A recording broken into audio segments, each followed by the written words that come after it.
गुस्ताखी माफ हरियाणा में आपका स्वागत है।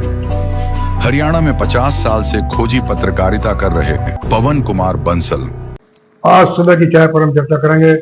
एक तो जो सोनीपत डीसी के पीए शशांक 3.5 लाख रुपए रिश्वत से पकड़े गए थे, किसी कर्मचारी को निष्ठीकरण करवाने के आरोप में उनके जो एसीबी ने जांच की है, इंटरोगेशन किया है, सनसनीखेज उसमें बातें आई हैं, उनकी हम चर्चा करेंगे। एक चर्चा करेंगे जो डिप्टी सीएम दुष्यंत चौटाला ने कहा कि जो शराब माफिया सक्रिय है, जो धमकियां दे रहा है, गोली नहीं होने दे रहा है, उसके पीछे 2 डीएसपी और 4 इंस्पेक्टर का हाथ है। उन्होंने ये भी कहा कि सीएम नायब सैनी को भी इस बात का पता है, लेकिन कार्रवाई नहीं हो रही। और अगर सीएम साहब चाहें, सीरियस हैं, तो उनको नाम बता सकते। एक किसी से जुड़ी एक बात हो रही, एक शांतनु नाम के ठेकेदार की उस माफिया ने हत्या की थी, उसको इनकाउंटर में उसका हमें काम सफाया हो गया। अच्छी बात है, पुलिस को कार्रवाई करनी चाहिए। और इसी में बता दें आपको, एक कैथल का मामला है। विजिलेंस को शिकायत करने गए बंदे किसी कर्मचारी की, और उसका शिकायत करता एक्शन को क्या लेना था, जो काम है एसीबी का, उल्टा उस अफसर को ही शिकायत करता कि हमने बता दी। इन 3-4 मुद्दों पर हम चर्चा करें। पहले चर्चा करते हैं सोनीपत डीसी का जो पीए शशांक 3.5 लाख रुपए रिश्वत देते पकड़ा गया था। भाई 3.5 लाख, 5 लाख में सौदा हुआ था, 3.5 लाख में तय हुआ रजिस्ट्री लगवाने के लिए। उसका जो इंटरोगेशन किया एंटी करप्शन ब्यूरो ने, सनसनीखेज घोटाले आए हैं जिसके डीपर जांच की जरूरत है। हालांकि उसका पुलिस रिमांड खत्म हो गया है, जुडिशल रिमांड में है, मामला ही खत्म हो गया। बताते हैं 2019 से 2025 तक उसके जो निजी खाते थे 75 लाख की एंट्री हुई, 75 लाख की एंट्री हुई है। यूपीआई, गूगल पे, फोन से भुगतान हुआ है और नकदी भी लेन देन हुआ है। अच्छी पोस्टिंग करवाने के लिए, रुकवाने के लिए वो पैसे निकाला। सवाल ये पैदा होता है कि वो इतने समय से डीसी कार्यालय में था, उसका रुतबा था, सभी को पता था पोस्टिंग करवानी है, तो जनाब उससे 75 लाख रुपए उसके खाते में कैसे आए। और 19 से 25 जैसे बताया गया है, अखबारों में खबरें छपी हैं, इस दौरान उसके खाते में 75 लाख रुपए आए। तो पता किया जाए इस अवधि में 19 से 25 तक सोनीपत में कौन कौन डीसी रहे, किन किन का एजेंट था, कॉल रिकॉर्डिंग देखी जाए, उनकी भी जांच की जाए कि किन किन डीसी को पैसे देता रहा या उनके नाम से लेता रहा, बदनाम करता रहा। ये बात सारी गहन जांच का विषय है। मैंने पहले भी एंटी करप्शन ब्यूरो से आग्रह किया था कि अगर वाकई सिलसिले है बड़े मगरमच्छ को पकड़ने में, तो शशांक को अपलोड बनाओ, मैदामा हुआ बनाओ, उससे पूछो किसको अफसर को पैसे देता था, किस पॉलिटिशियन को पैसे देता था। बड़ा गंभीर मामला है।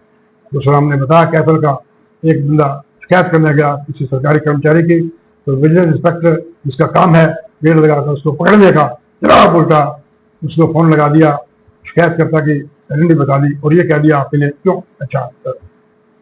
और दुष्यंत वाला मामला हमने बताया, ये बड़ा गंभीर है। सीएम साहब नायब सैनी को आगे आना चाहिए, एक्शन लेना चाहिए, दुष्यंत से आग्रह करना चाहिए कि उनके नाम बताएं।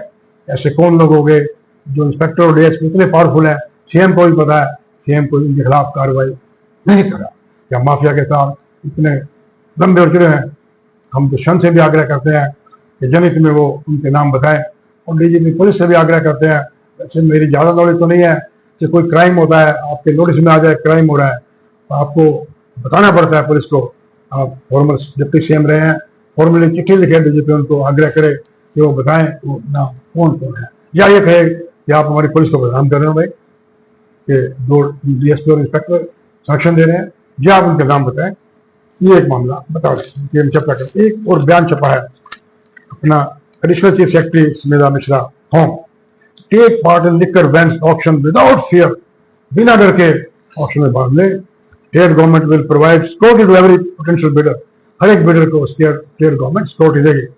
Additional chief secretary Smita Mishra today urge all potential bidders to participate in the upcoming liquor ban auction without fear, showing them a full support and security. Madam ने कहा जो बिडर हैं बिना डर के भाग लें, उनको पूरी सुरक्षा दी जाएगी। मैडम ने कहा ट्रिब्यून अखबार में छपा, government stand firmly ban law abiding bidders, जो कानून के मुताबिक बिड देते हैं उनके पीछे सरकार खड़ी है। कोई इंडिविजुअल अपने आप को थ्रेटन ना समझे, वो इस डर के मारे बोली ना दे, उन्हें पूरी सुरक्षा दी जाएगी। जो मैडम एक लैंड और रिव्यू मीटिंग की अध्यक्षता करी थी, इसमें जिलों के DC, SP, DTC Yamunanagar, Kurukshetra, Jind, Hisar, Rohtak, Karnal और अम्बाला के थे।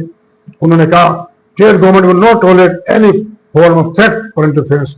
बोली में किसी किस्म की थ्रेट और इंटरफेरेंस को बर्दाश्त नहीं करेगी। आगे छपा taking note of report indicating potential collusion between local miscreants and anti social element और इंटीमिडेट करने के लिए, डराने के लिए बिडर्स को ऐसी रिपोर्ट आई हैं। मैडम ने पुलिस और इंटेलिजेंस एजेंसी को कहा है ऐसे जो आदमी हैं, ऐसे एलिमेंट हैं, उनकी तो पहचान करें और उनकी रिपोर्ट तैयार करें। जो हैप्पी ट्रबल मेटर हैं, शरारती करने वाले लोग हैं, उन पे उनके मूवमेंट पर सर्विलेंस रखी है। और ये भी कहा गया है सस्पिशियस जो लोग घूम रहे हैं व्हीकल्स में, उनके व्हीकल जब्त है। मैडम ने कहा कॉन्फिडेंस बिल्डअप करने के लिए बिडर्स में डीसीएसपी को इंस्ट्रक्शन दी कि उनसे वो डीसीएसपी भी बिडर्स से बातचीत करें और उनकी सिक्योरिटी के संबंधित मामले को वो सोल्व करें। मैडम ने कहा DCSP must actively reach out, listen to concern and provide assurance that global law and order arrangement are in place. DCSP आश्वासन दे कि कानून उसका काम करेगा। अरे भाई, जब खुलेआम डिप्टी सीएम ये कह रहा है कि 2 डीएसपी और 4 इंस्पेक्टर इसके पीछे हैं और सरकार के खिलाफ कोई कार्रवाई नहीं कर रही, या दुष्यंत गलत कह रहा है, दुष्यंत के खिलाफ कार्रवाई करें, सरकार बदनाम कर रहा है पुलिस को, या सामने आए वो कौन है, तो एडिशनल चीफ सेक्रेटरी की सिक्योरिटी की वो जो उन्होंने आश्वासन दिया उनका क्या मायने। नमस्कार।